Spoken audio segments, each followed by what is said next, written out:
여러분, 저는 기독교 중에 최고는 주님의 사랑이라고 믿습니다. 예수 잘 믿는 사람은 하나님의 말씀을 잘 알고 그걸 아는 정도로 끝나는 사람이 아니라 잘 조금 모를지라도 주님의 사랑을 실천하는 사람이 정말 주님을 닮고 주님을 사랑하는 사람이고 주님을 잘 믿는 사람이라고 믿습니다. 저희 가게에 보면 홈리스 피플들이 참 많이 있어요. 가게에 보면 손님들이 쭉 서 있으면 홈리스 피플들이 들어와요. 저 1분만 달라고. 그러면 미국 사람들은 거절하는 걸 못 봤어요. 지갑 다 열어서 1불 주는 게 아니라 5불씩 주시고. 그분이 그리스도인인지 모르겠지만 그 밑바탕이 있는 것 같아요. 제가 봤을 때는 저는 섬기고 사랑하는 도와주는 그 밑바탕이 그분들에게는 있는 것 같아요. 어제도 오셔가지고 너 음료수 하나만 먹어도 되냐고 사람들 서 있는데 홈리스 커플이 너 원하는 거 가지라고 그러면서 하는 말이 너 먹고 싶은 음식 뭐냐고 시켜라고. 참 멋있어요. 내가 서 있으면서도 참 예쁘고 멋있다. 참 배우고 싶다. 우리는 생각은 있는데 행동을 좀 느린 게 있잖아요. 근데 이분들은 적극적이에요. 어때 보면은 처음 립스들 데리고 와서 너 시켜라 또 하는 분들 참 밑바탕에 그리스도의 사랑이 깔려 있는 것 같아요. 참 우리도 그렇게 배워야 것 같습니다. 근데 한국에서도 이런 일이 있었어요. 한 생명구제 사람이 한 집사님을 찾아왔어요. 근데 그분이 정신이 온전한 아닌 것 같아요. 한참 동안 행선을 수술하면서 그 사람이 마지막으로 요구한 것은 돈 2만 원만 달라고 자기가 필요하다고. 물론 그 집사님 주머니 속에서는 2만 원이 들어있었어요. 그런데 그런 사람에게는 2만 원을 주는 것이 온당치 못하다고 생각해서 결국 그 사람에게 훈계만 하고 빈손으로 돌려보냈어요. 그런데 그렇지만 그것으로 모든 것이 끝난 게 아니었어요. 돌아서는 그 사람의 쓸쓸한 모습을 보는 순간부터 이 집사님의 마음은 편치가 않았습니다. 시간이 지나도 마음이 불편하기는 마찬가지였어요. 괴로웠던 그 집사님은 마침내 다음 같은 시를 썼어요. 나는 오늘 한 사람을 빈손으로 보냈습니다.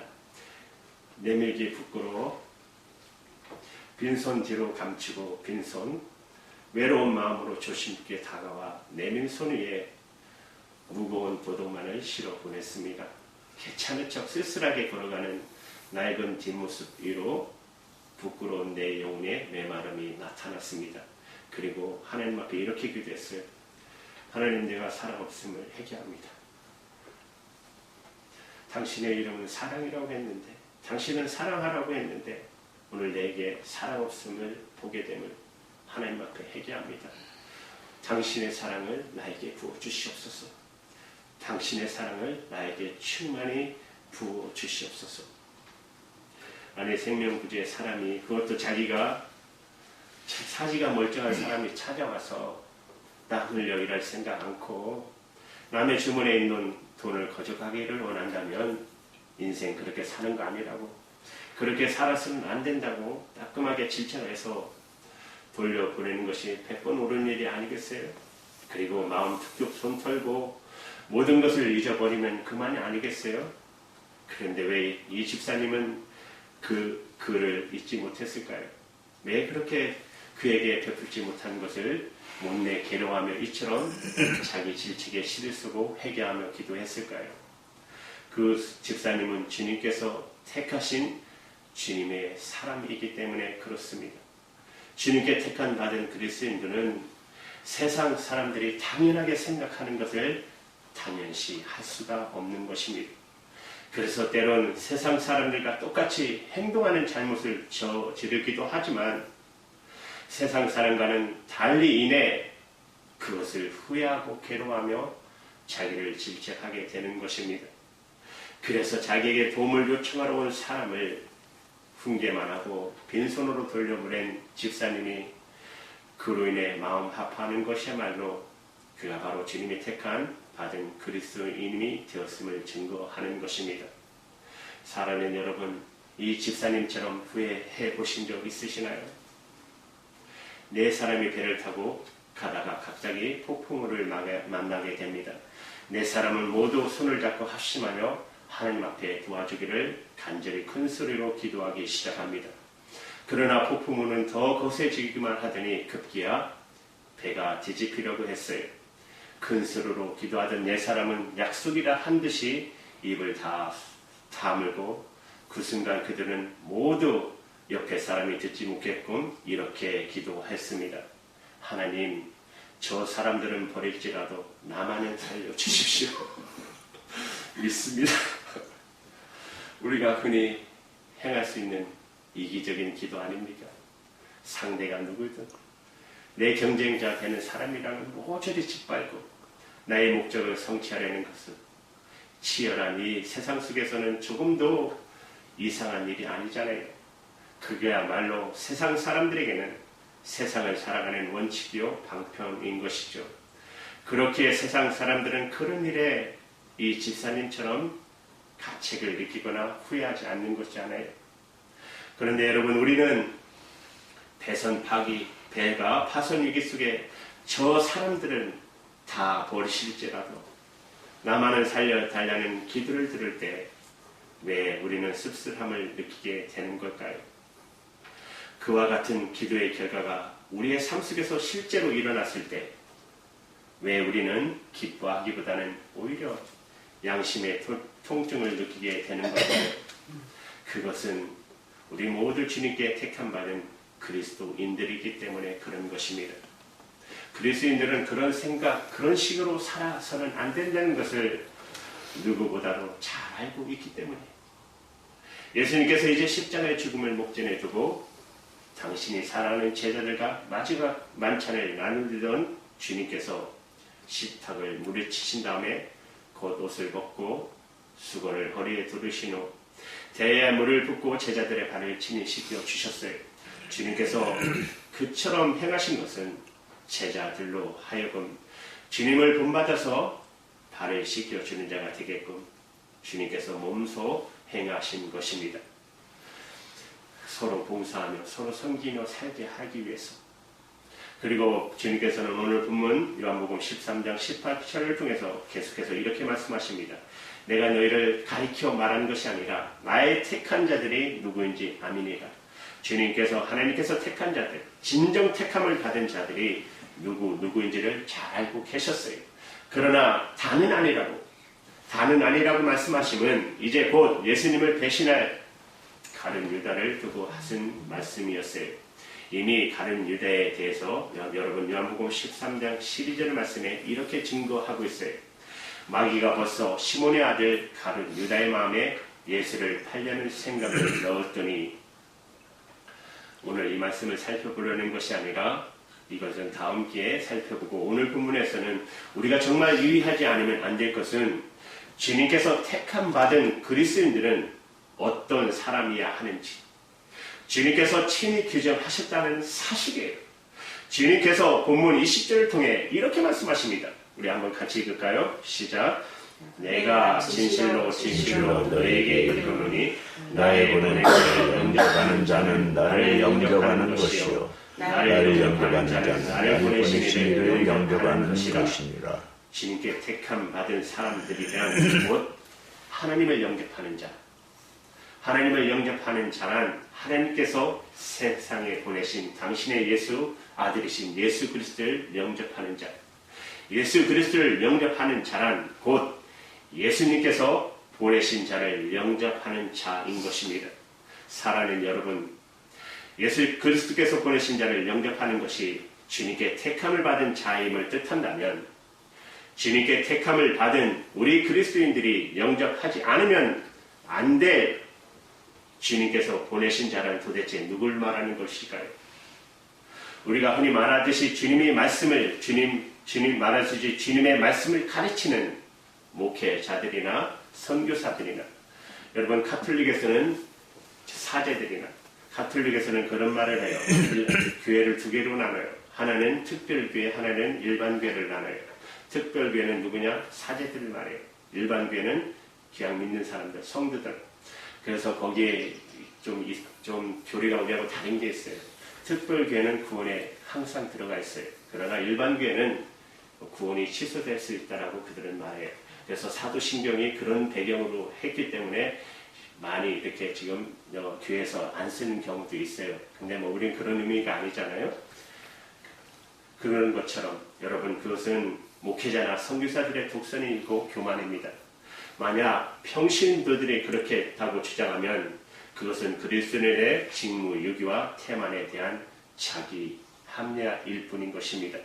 주님께서 이렇게 말씀하고 계세요. 여러분 마태복음 24장 14절에 이 천국 복음이 모든 민족에게 증거되기 위하여 온 세상에 전파되리니 그제야 끝이 오리라. 그리고 마태복음 28장 19절 20절에 보시면 그러므로 너희는 가서 모든 족속으로 제자를 삼아 아버지 아들과 성령의 이름으로 세례를 주고 내가 너에게 분부한 모든 것을 가르쳐 지키게 하라.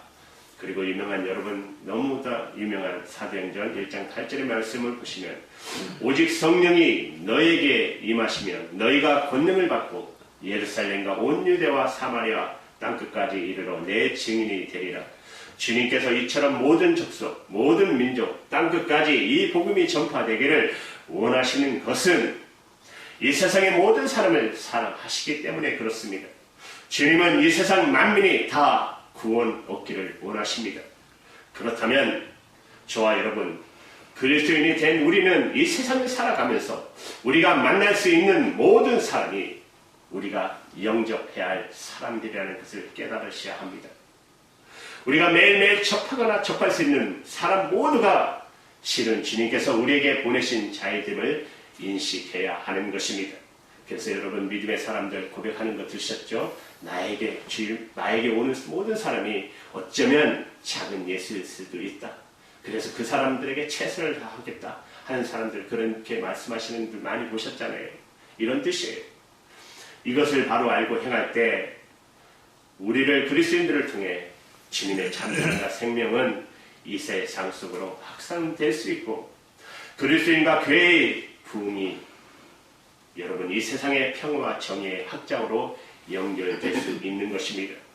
그러므로 그 무엇보다도 그 같은 사명과 행동 속에서 그리스도인들은 주님께서 선택받은 자답게 그 인격과 그 마음과 영혼이 강건하게 바르게 세워져 갈 수 있기 때문에 그런 것입니다. 우리가 아침부터 저녁까지 만나는 모든 사람들을 주님께서 보내신 사람으로 알고 영접하는 것이 그리스도인의 성숙한 삶의 태도라면 여러분 영접한다는 것은 도대체 무엇을 의미하는 것일까요? 쉽게는 받아들이는 것을 의미합니다. 내가 생각하는 모습이 아닐 수도 있어요. 나와는 다른 생각을 품고 있다 할지라도 그 사람이 나에게 불의한 일과 악을 강요하지 않는 이상 그 사람을 받아들이는 것입니다. 그 사람을 수용해야 하는 것입니다. 그 사람이 가지고 있는 모습, 그 사람의 생각, 그 사람의 뜻을 있는 그대로 존중해 주는 것. 그러나 여러분 한 단계 더 깊이 들어가면 영접한다는 단어는 담당한다는 뜻을 가지고 있습니다. 여러분 마태복음 8장 16절과 17절 말씀이 이렇게 증거하고 있습니다. 우리 같이 읽을까요? 시작. 저물매 사람들이 힘들린 자를 많이 데리고 예수께 오거늘 예수께서 말씀으로 귀신들을 쫓아내시고 병든 자를 다 고치시니 이는 선지자 이사야로 하신 말씀에 우리 연약한 것을 친히 담당하시고 병을 짊어지셨다가 이르려 하시니더라. 여기서 주님께서 말씀하신 말씀 우리 연약함을 친히 담당하셨다 라는 단어가 바로 영접하다는 의미의 남반어입니다. 사람을 영접하는 것은 상대방의 모습 그대를 인정하고 존중하는 것으로 그치는 것이 아니라 그의 부족함과 그의 연약함을 적극적으로 채워주고 또 대신 담당해 주는 것을 의미하는 것이에요. 사랑하는 여러분, 마치 주님께서 저와 여러분 우리의 부족함을 채워주실 뿐만 아니라 죄와 사망의 울무에 빠진 우리의 연약함을 친히 담당해 주시기 위해 십자가를 지신 것처럼 말입니다. 주님께 택함받은 그리스도인들이란 여러분 이것을 이미 알고 있는 사람들이란 뜻이에요. 왜냐하면 주님께서 당신이 택한 사람들에게 주님이 십자가를 이미 그 사랑으로 이미 우리에게 일깨워 주셨기 때문에 그래서 우리가 주님의 마음을 외면하고 도움을 강구하는 자의 연약함을 담당하기를 외면하고 거부하면 그때 돌아서는 순간부터 우리 마음은 고통스럽게 불편해지게 되어 있는 것입니다. 내 주위에 있는 수많은 사람들을 짓밟고 내 주머니가 터지도록 목적을 성취했다 할지라도 그로 인해 얻는 만족은 여러분 순간적일 뿐이지 이내 우리 마음은 씁쓸해지고 말할 수 없는 무력감에 빠져버리고 말게 되는 것입니다. 왜 그럴까요? 그건 주님께서 원하시는 그리스도인으로서의 갈 길이 아니기 때문에 취할 행동이 아님을 분명히 알고 있기 때문에 그러는 것이에요. 그 반면에 내 주머니가 텅 비어 있어 물질을 나누지 못할 망정 마음이라도 진심으로 상대의 연약함을 담당하려고 할 때 우리 마음속에는 말할 수 없는 큰 기쁨과 새로운 힘이 솟구치게 되는 것입니다. 그것은 우리의 마음의 진리로 지배를 받고 있는 까닭인 것입니다. 우리는 모두 주님께 택함을 받은 그리스도인이라는 뜻이에요. 그렇게 우리는 매일매일 만나는 사람과 어떤 관계를 맺으며 살아가야 하는지를 우리는 너무나도 잘 알고 있어요. 그렇다면 우리 앞에는 두 가지 길이 있을 수 있습니다. 하나는 모든 사람을 영접함으로 진리가 주는 기쁨 속에서 사는 길입니다. 또 하나는 내 감정대로 내 욕망대로 사람을 대하느라 늘 후회하며 괴로운 심정으로 살아가는 길. 여러분 지금은 어떤 길을 걷고 계십니까? 지금 걷고 있는 자신의 길에 대하여 여러분 정말 진지하게 생각해 보신 적이 있습니까? 여러분의 인생은 단 한 번밖에 없는 기회임을 알고 사십니까? 정말 인생은 단 한 번뿐이라는 사실을 믿고 계십니까? 우리가 정말 진실로 우리 인생이 단 한 번뿐임을 알고 믿는 자라면 내 감정대로, 내 욕심대로 사람을 함부로 대하고서 날마다 후회하고 괴로워하느나 그 한 번뿐인 인생 의미 없이 날려버릴 수는 없을 것입니다. 사랑하는 여러분, 우리가 참으로 한 번 간 세월은 인생은 절대로 다시 되풀이할 수 없다는 사실을 믿고 깨달았다면 이제부터라도 내 가족부터 시작해서 매일 만나게 되는 모든 사람에게 이르기까지 상대의 연약함을 담당하며 그들을 영접하는 삶을 살 수밖에 없는 것입니다. 그것은 바로 그들을 내게 보내신 주님을 영접하는 것이기 때문에 한 번뿐인 자기 삶의 의미 가치를 우리는 극대화하게 되는 것입니다. 한국에서 저번에도 말씀했죠. 의사 되시는 집사님께서 이제 예수를 믿고 제일 이제 의사 생활을 하면서 바뀐 것이 있다면 마지막 끝마칠 때 오시는 분들이 제일 힘들었대요. 이제 지치고 힘들어서 힘들 때 여기 의사 연수 오신 분들이 그런 말 하더라고요. 미국하고 한국하고 반만 딱 섞였으면 좋겠다고. 자기들이 너무 그대로 하루에 막 몇 병, 수십 명씩 막 시간당 보니까 너무 힘들대요. 근데 여기 의사들 한번 만나려면 얼마나 그렇죠? 한번 만나기 힘들잖아요. 근데 자기들이 여기서 연수하면서 반반만 했으면 우리도 편할 건데 너무 힘들다고 그런 말씀을 하시는 거예요. 그러니 얼마나 이분이 귀찮았겠어요. 의사신데 하루 종일 진료하느라 지친 몸을 고 집에 가는 시간에 예고 없이 찾아온 환자 얼마나 성가시고 짜증스럽겠어요. 그런데 주님을 믿는 크리스찬이 된 지금은 그런 환자들도 따뜻하게 맞아준다고 합니다. 그 이유는 그 사람이 바로 예수님일 수도 있다는 생각 때문에. 그분은 늦게 온 환자의 연약함을 담당해 주면서 실은 예수 그리스도를 영접하고 있는 것입니다. 그래서 그의 삶은 그리스도 안에서 날로 향기롭게 성숙해 가고 있다라고 간증하고 있어요. 전에도 말씀드렸지만 저도 어르신들을 섬길 수 있는 기회를 주셔서 참 감사해요. 제가 이렇게 목회자가 된 것도 그분들의 기도 때문이 아닌가라는 생각을 해요. 젊은 시절에 한 7, 8년 그분들의 발이 되어 주셔서 주일, 수요일 새벽 기도, 금요철학, 철학 해서 같이 밤늦게까지 운전해 드릴 때도 있어요. 근데 항상 내리시면서 하시는 말씀이 이런 말을 하세요. 예수님하고 같이 가세요 하는 말 해주세요. 장로님들이나 권사님이 내릴 때마다 얼마나 기뻐요. 그런 말 들을 때 그 말을 듣는 순간 제 마음속에는 말할 수 없는 정말 감동이 일어났어요. 그것은 그 권사님, 장로님, 집사님들의 축복이 아니라 그분을 통해 예수 그리스도의 강국임을 여러분 가슴 뜨겁게 느낄 수 있었기 때문에 그래요. 그분들과 함께 계시는 주님을 영접한 것입니다. 주님께서 택함받은 그리스도인으로서 주님을 영접하는 사람이 되기 원하십니까? 주님을 멀리서 찾지 마십시오. 지금 곧 옆에 있는 사람 한번 보세요. 어딜 봐? 오래전에 그분들의 연약함을 담당해 주시기 바랍니다. 주님은 그 사람 속에 계십니다. 멀리 안 계세요. 우리 멀리 저기 하면 예수님 계실 줄 아는데 바로 옆에 계세요. 바로 여러분 속에 그 사람, 그분 속에 예수님이 계신 것입니다. 오늘 본문 요한복음 13장 20절의 말씀을 합독하심으로 말씀을 마치겠습니다. 같이 읽겠습니다. 시작. 내가 진실로 진실로 너희에게 이르노니 나를 보낸 자를 영접하는 자는 나를 영접하는 것이요 너를 영접하는 자는 나를 보내신 자를 영접하는 것이니라. 아멘이십니까? 네. 기도합니다. 안에